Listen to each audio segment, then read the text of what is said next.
the psychological warfare of proximity, smart cities. Welcome back.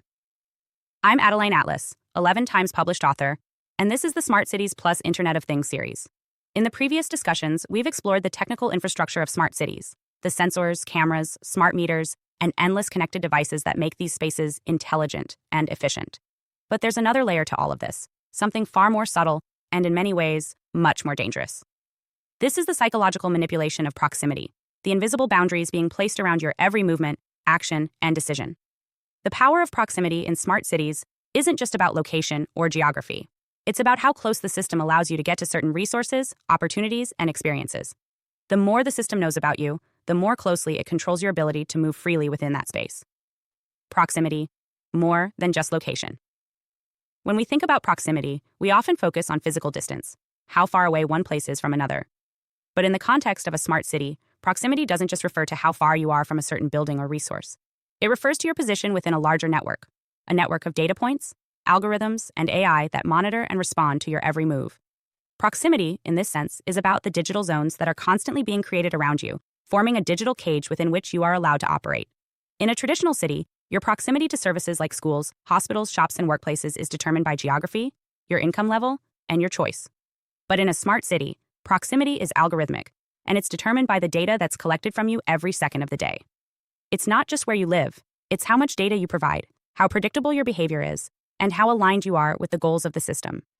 Geofencing, the technology that defines digital boundaries based on geographic location, is one of the key mechanisms used to create proximity control.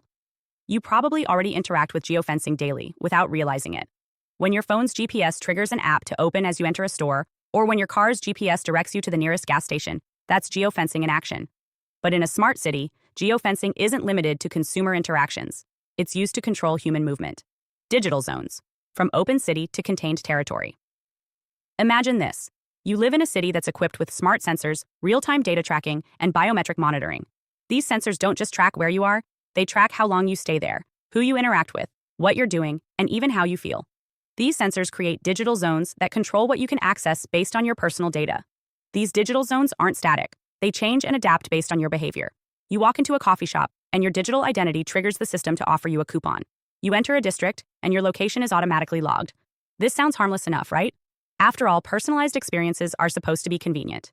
But what happens when those zones begin to limit your movement instead of enhancing your experience? In the smart city, proximity-based control extends to accessibility. Want to travel to another district? Your carbon footprint is too high. Want to enter a restricted area? Your digital identity has been flagged. It's not about physical barriers or locked gates.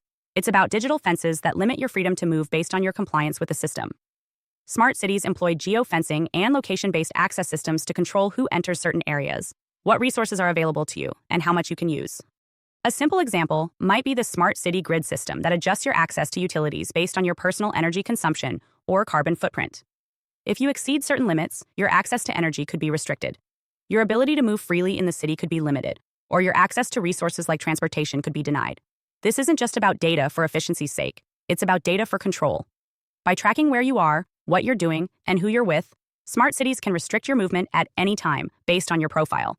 This shift from geographical proximity to digital proximity means you're being controlled by the data that defines you.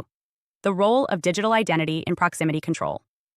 One of the most disturbing aspects of this proximity-based control is the role of your digital identity in defining where you go, what you do, and how you're perceived in a smart city. Your digital identity isn't just your social media profile or your online persona.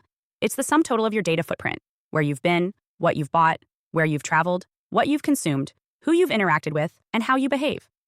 Smart cities use biometric data, facial recognition, geolocation tracking, and activity monitoring to build a real-time digital profile that dictates your proximity to resources and services. If your digital identity is flagged or compromised, your physical movement can be limited. Your mobility can be tracked and restricted based on your behavior. And if the system doesn't like what it sees, it simply locks you out. This isn't about arrests or detentions. It's about subtle exclusions. If your carbon footprint is too high, you simply won't have access to certain areas or services. In some cases, this digital profiling is even linked to social credit systems, where your social behavior is scored and tracked in real time. If you've broken the system's rules, you can be restricted from accessing certain services or entering certain spaces. These proximity-based punishments aren't always public. They're algorithmic. You might not even know why you're being denied entry or limited in your movements. You're simply locked out by a system that knows you better than you know yourself. The real cost of proximity control: autonomy. Lost. The greatest loss. Here is personal autonomy. In a smart city, you are not just being monitored, you are being directed. Your choices aren't just influenced, they are programmed. Your proximity to certain areas, services, and opportunities is determined by algorithms, not by your individual wants or needs. This kind of digital proximity control isn't just an inconvenience. It's a form of digital incarceration. You might not see it, and you might not feel it, but your freedom is being slowly whittled away by the proximity algorithms that govern your every move. The system isn't forcing you into a prison. It's simply locking the gates when you try to step outside of the approved zones. And because all of this is invisible, you're likely to go along with it. You're taught to think of these changes as improvements: more convenience, more personalization, more efficiency. But these changes don't enhance your life. They reduce your agency. They reduce your freedom to choose where you go, who you interact with, and even how you live. You don't have to escape the city. You just have to outgrow it. Living inside the algorithm. So how do we live inside this system of proximity-based control? We don't have a choice. The system is already here. It's embedded in our devices, in our smart homes, in our cars, in our cities. The only way to step outside of it is to actively resist the algorithmic pressures that direct our behavior. But resistance doesn't mean rejecting technology. It means remaining aware of how much we've already given up to the grid. This isn't about rejecting the smart city. It's about understanding what it's doing to us. It's about seeing the subtle ways in which we're being herded and controlled, and finding ways to protect our autonomy in a world where everything we do is watched and measured. When we allow proximity to be used as a tool for control, we lose the ability to think freely. We lose the ability to move freely. And most of all, we lose the ability to live freely. Hi, I am Adeline Atlas, 11 times published author, and SOS, School of Soul has a brand new series, the AI and Future Technology series. Look, you know the world is changing. And no, it's not going back to normal. Normal is over, and what's coming next is beyond anything we were prepared for. The School of Soul, AI and Future Technology series includes 319 videos on 1. The Download Society, How Data Has Replaced Destiny. 2. Predictive Future. Your next moves aren't random, they're forecasted. 3. Social Credit Systems. The behavioral economy now governs access. 4. Hive mind. Synthetic telepathy and collective algorithmic control. 5. Nanobots inside you. Medical, military, and programmable intrusions. 6. Grief tech. AI-fueled digital resurrection and simulated comfort. 7.